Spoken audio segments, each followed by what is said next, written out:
G'day Dabrowskians. My name's Emma. You might know me from the Positive Disintegration podcast or from my videos that have been kicking around on the Congress website. Or maybe you don't know me at all, and that's fine. This is a re-recording of my session from today. Unfortunately, Zoom didn't play nicely, trying to get me from halfway around the globe, so I'm doing the exact same session for your benefit. So fear not, you haven't missed a thing. I first of all want to start out by thanking everybody who joined me today. It was a really great discussion.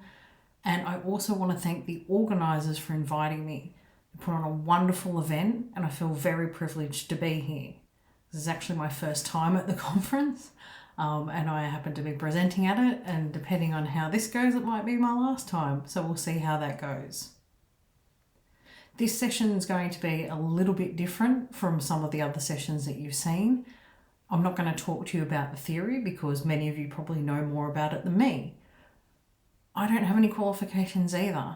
I've just got a regular 9-to-5 job.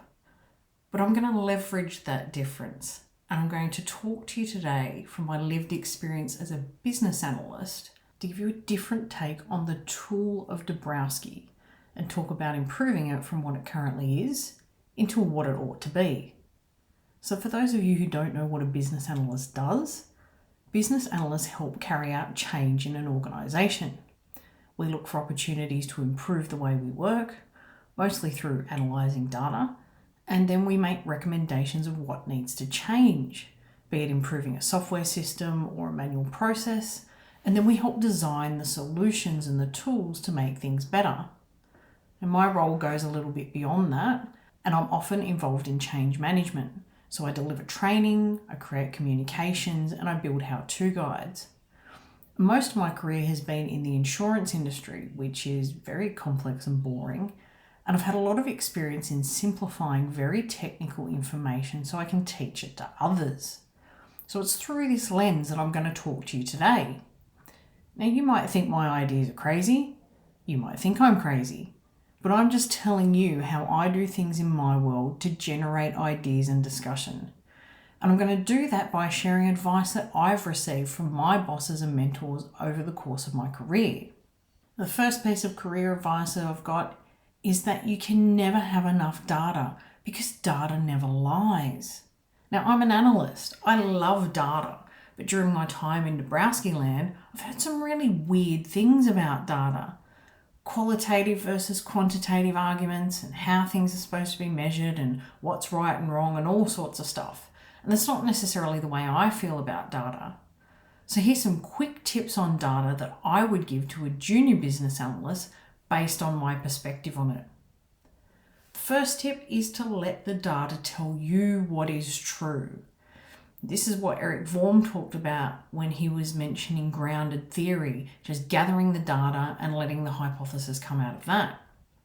So don't be married to your hypothesis. Be open-minded and listen to what your data is trying to tell you. Whatever you do, don't cherry pick to make a point. That's what people on Facebook do. If your hypothesis doesn't pan out, that's okay. It's still valuable information to know. It's the truth that's important. Second tip is that the things that you measure will change over time. You have to keep studying what you're observing because it will change. And even if it doesn't change, the things around it will change.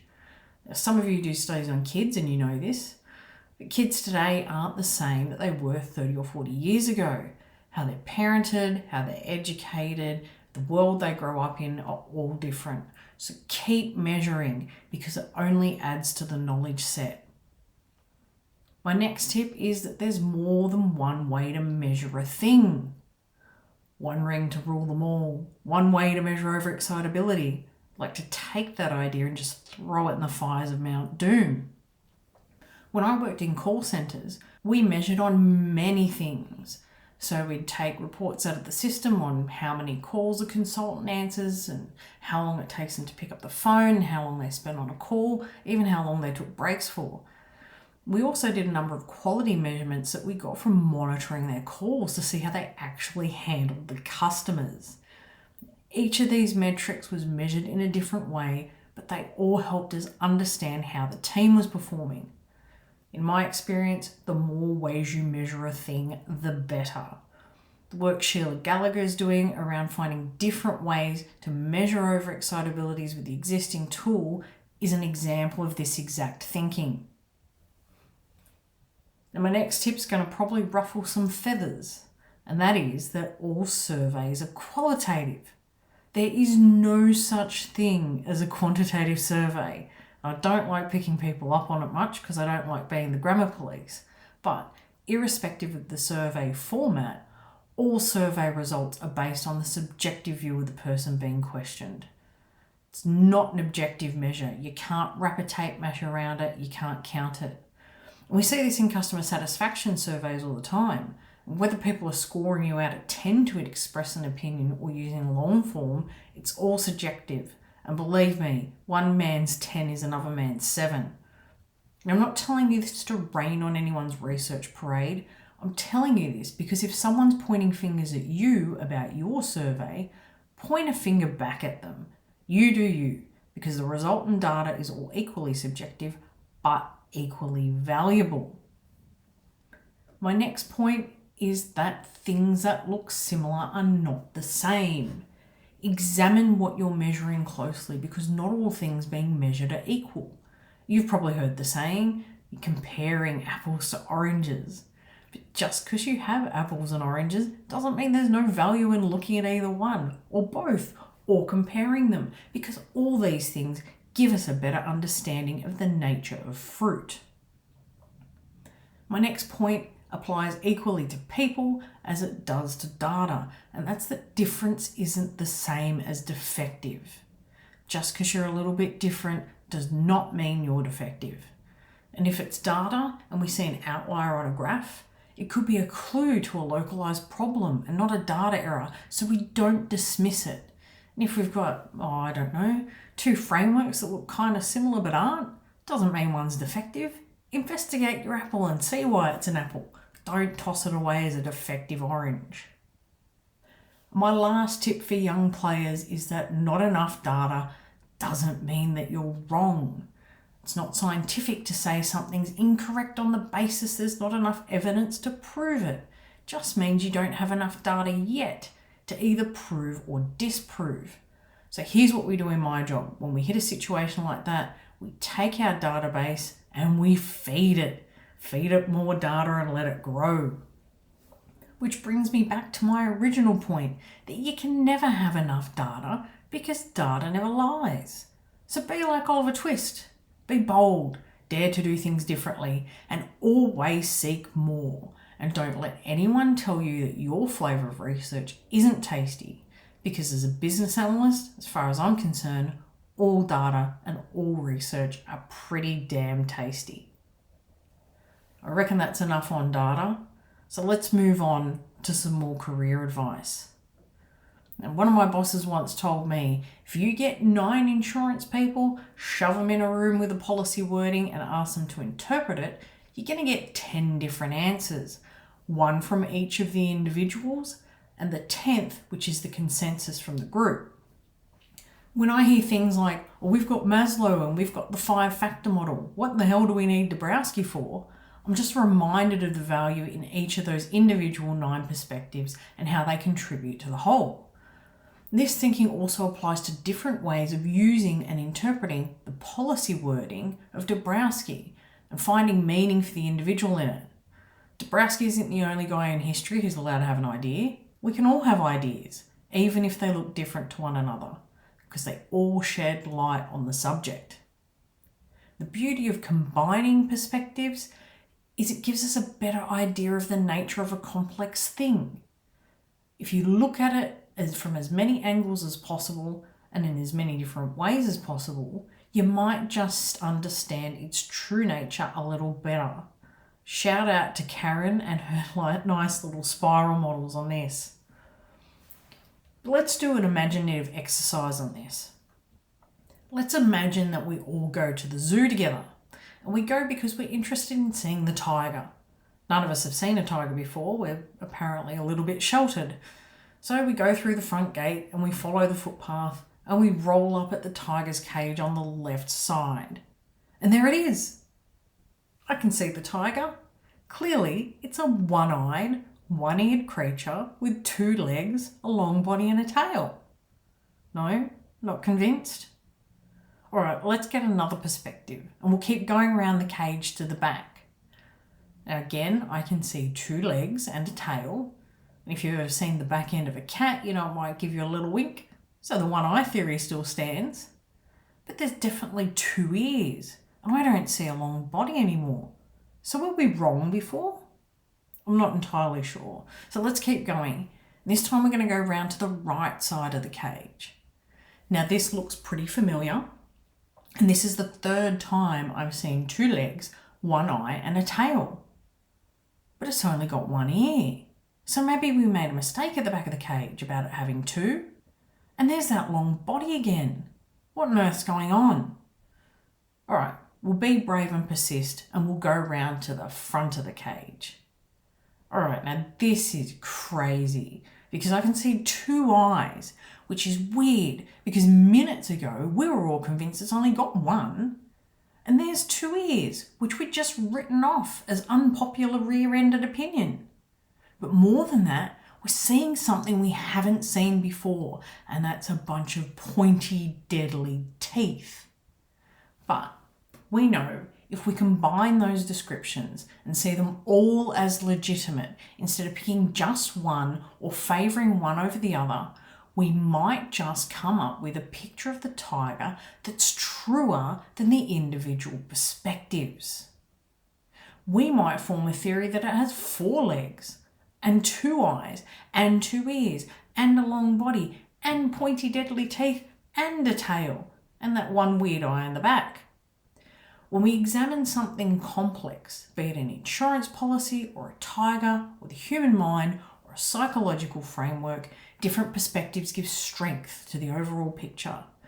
And more than that, when a perspective is radically different, someone's talking about 2 eyes and vicious teeth, like Dabrowski talks about disintegration being necessary for growth and the fact that psychoneurosis is not an illness, it's possible we're being shown a side of the tiger no one's looked at before.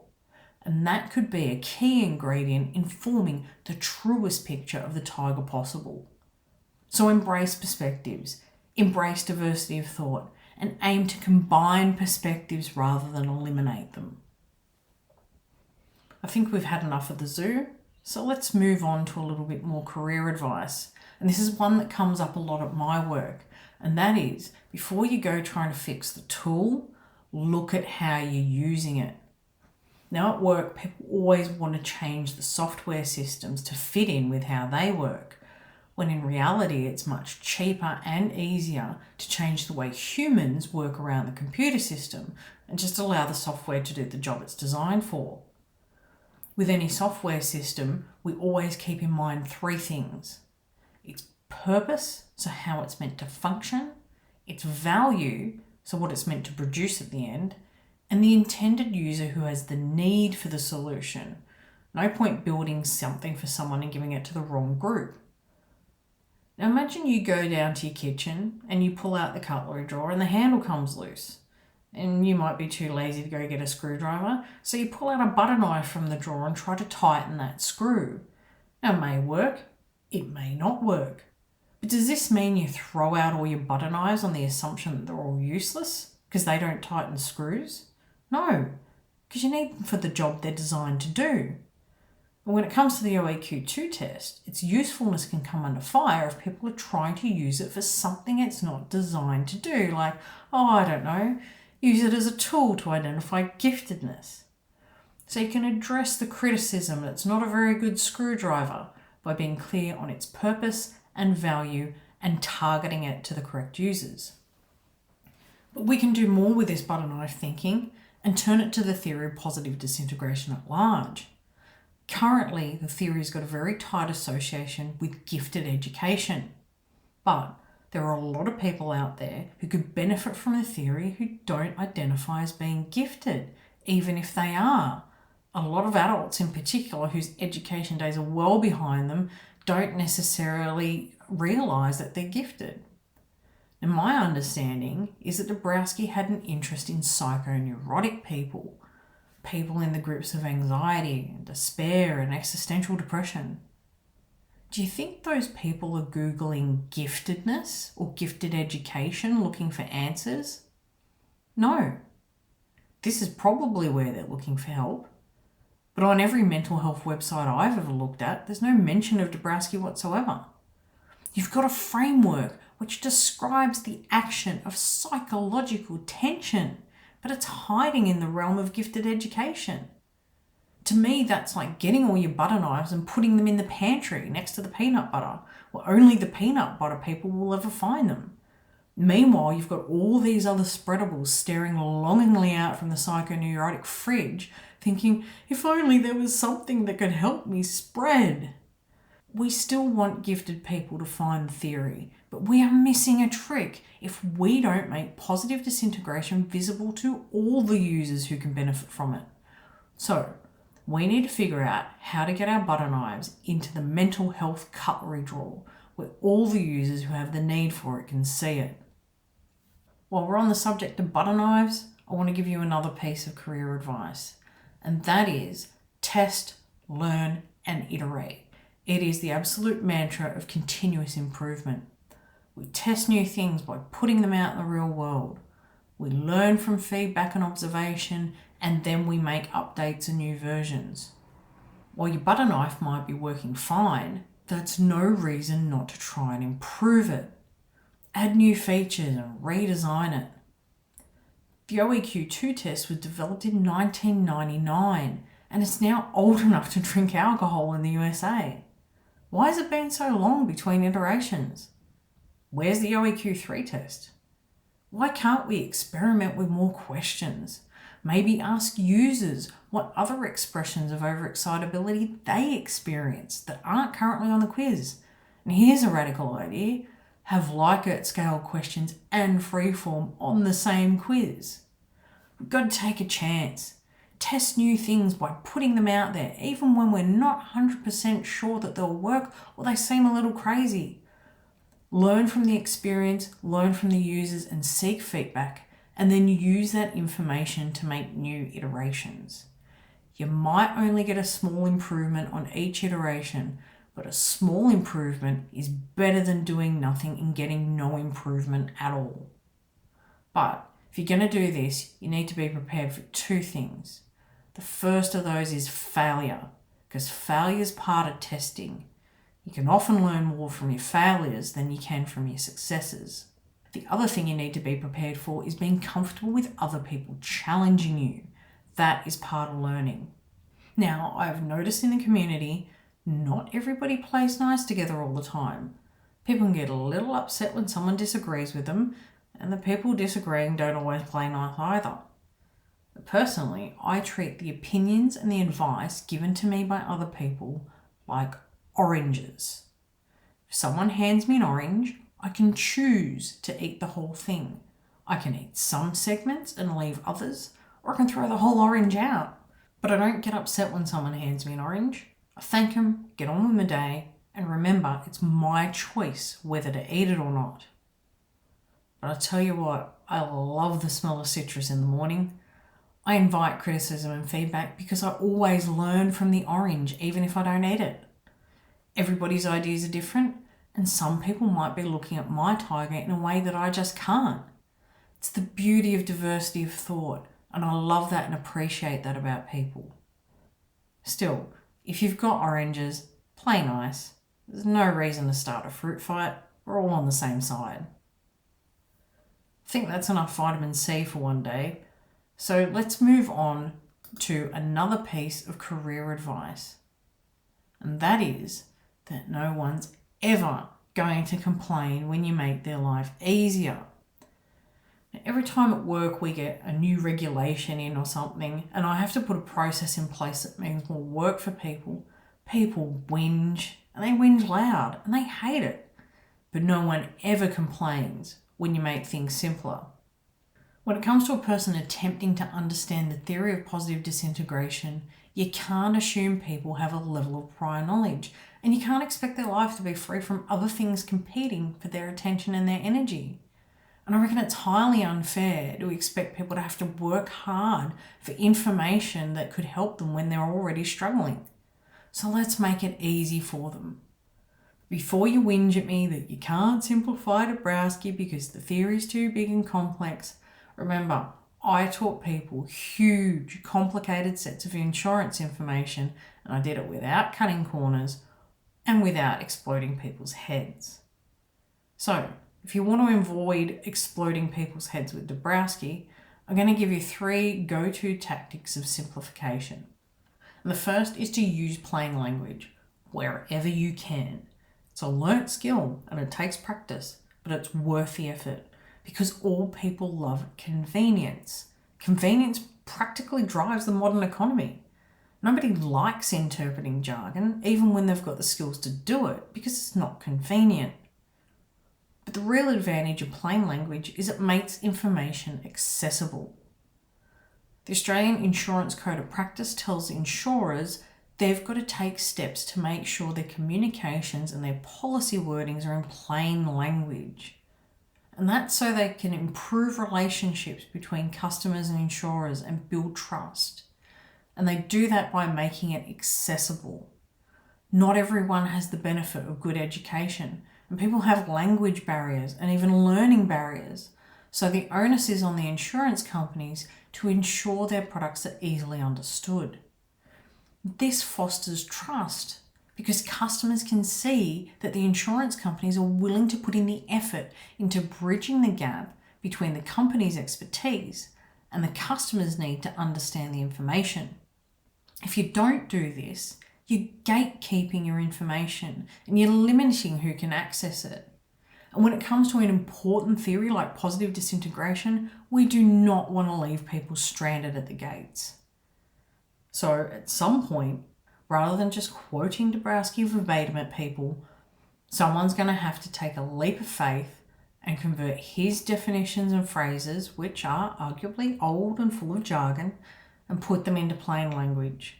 I'm hoping the Dabrowski Centre will provide a mechanism for this, even if it means getting 9 Dabrowski people in a room, giving them the policy wording, and asking them to come up with that 10th magical interpretation. My second tip for simplification is to break things into chunks. Now at work we call this eating the elephant. You can't eat a whole elephant in one go because it's too big, so you got to cut it into chunks. Poor elephant. But chunks give an opportunity to create more. And it's an opportunity filmmakers are finding with streaming services because there's far more total runtime in a TV series than a single movie. And filmmakers can tell longer, richer stories as a result. And then the viewers can go away, take one episode at a time, and watch it at their own pace. So everybody wins. Disney are masters at this. They're producing TV series for Star Wars and Marvel, and their viewer stats say that it's working for them. So simplification using this method doesn't mean reduction. You don't have to drop content or leave bits out to make it easy to understand. It actually allows you to make more. Now, in order to chunk a knowledge set, like Dabrowski who talks in multi-levels and multi-dimensions, what we should see is a range of topics to cover different dimensions of interest and a progression of difficulty for people with different knowledge levels. Because Joe Citizen with overexcitability and no academic background will need to get in at the beginner level first. And he's probably interested in hearing stories from other people like him or getting tips for doing his autopsychotherapy. Whereas Sally Dissertation can go straight to the advanced materials, and she's probably interested in data and case studies and research. Now, when I first tried to learn about overexcitability, I noticed gaps. So I found a lot of stuff for kids and parents of kids. I found a lot of difficult academic articles, but there was nothing for adults like me, which is why I started my YouTube videos, because I knew I couldn't be the only one stuck in the gaps. So this method of chunks not only helps us create more content in general, it also tells us where the content is needed and gives us direction. My third and final tip for simplification is to leverage stories. Michelle Kane will be on board with this one. Storytelling is one of humanity's oldest art forms, and it's allowed us to share information with each other down generations well before we invented writing. Now, whether they're examples or analogies or longer tales, stories are easy to remember because they contextualize. And when they're easy to remember, it gives us a mechanism to share that information easily with others. I use the tale of the ugly duckling to explain my experience of discovering Dabrowski. You know the one. Little bird thinks it's a defective duck, grows up being picked on for being a weirdo, just like I grew up thinking I was a weirdo, and he gets to adulthood and finally sees himself reflected in the water, like I saw myself reflected in the theory. And at that point he realises he's not a defective duck at all. He's a swan, and there are others like him, and they all live happily ever after. But ask yourself this: can you actually remember the last time you heard or read the story of the ugly duckling? Or is it just embedded in your memory? The more popular the story you leverage, the better. I've used Iron Man to talk about overexcitability because he's famous and he's modern and he's cool. People are fans of this stuff. They watch the movies, they buy the merchandise. Peace Pilgrim, on the other hand, who I know gets referenced a lot because of Michael's work, is not quite as famous. And that walk she did was back in the early 50s, around the time my parents were being born. The average person is going to find it far easier to strike up a conversation about the theory with their friends talking about Iron Man than they will with Peace Pilgrim. And, as a bonus, if the story is interesting enough, their friends might even go off and share the story with others. That's the essence of word of mouth. So, simplification. Use plain language to make it accessible. Make chunks and make more of them. And leverage the power of storytelling, and you will take the difficulty out of Dabrowski without having to produce any of the content. And if you think simplification is not worth your time, the comments on my YouTube channel disagree with you. Those comments are proof that those simple little chunks that I make are really appreciated by people. I took a gamble on the fact that there were others like me struggling to find relevant and convenient content, and my gamble turned out to be correct. Those small pieces in plain language and heavy use of analogies have really made a difference. It makes it convenient and easy, and it helps them. And helping people is exactly what drives me. And I don't just want to help them understand the theory. I want to help them understand the theory so they can help themselves in their lives. And this leads me to my last final thought. You might have heard this bit of advice before. And it's that the only boat that isn't rocking ain't going anywhere. The world moves on and you don't. You're the one that gets left behind. Yes, there is risk in change, but there is also risk in not changing. So we have to consider the risk of what happens if we don't adapt and evolve the theory. How bold we are with studying and collecting data, how we position the relevance of Dabrowski's perspective on the tiger, and how we embrace each other's perspectives as a community, where we put our butter knives to be seen and how we improve them, and simplifying our messages so the theory can be easily accessed and shared, all matters. Now, I'm going to stop sharing slides because I want to look you in the eye when I say this. Change matters because the risk of not changing is a risk to people's lives. Not everybody can and will benefit from the theory. Not everybody has overexcitabilities. But we can't exactly target the people who can benefit because we don't know who they are. They don't know who they are. And if they can't easily find and access the theory, they can't self-identify and they can't do the ugly duckling moment. What we need to do is sweep the entire 8 billion person haystack of humanity looking for needles. Needles who don't currently know that they're needles. But you know, if you're in a dark place before you found Dabrowski, like I was, you know those needles exist because we were once needles too. There's probably far more of them out there that we can possibly imagine. The thing that kicks me in the gut is that the people who need the theory the most are probably struggling right now, but they're out there and they're probably feeling scared and miserable and lost and utterly alone, just like some of us did. Half the keynote speakers on the first day talked about the power of finding the theory.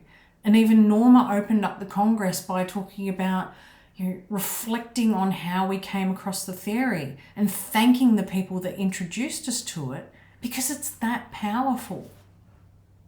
This theory can be an absolute lifesaver in the right hands, but we've got to get it into those hands.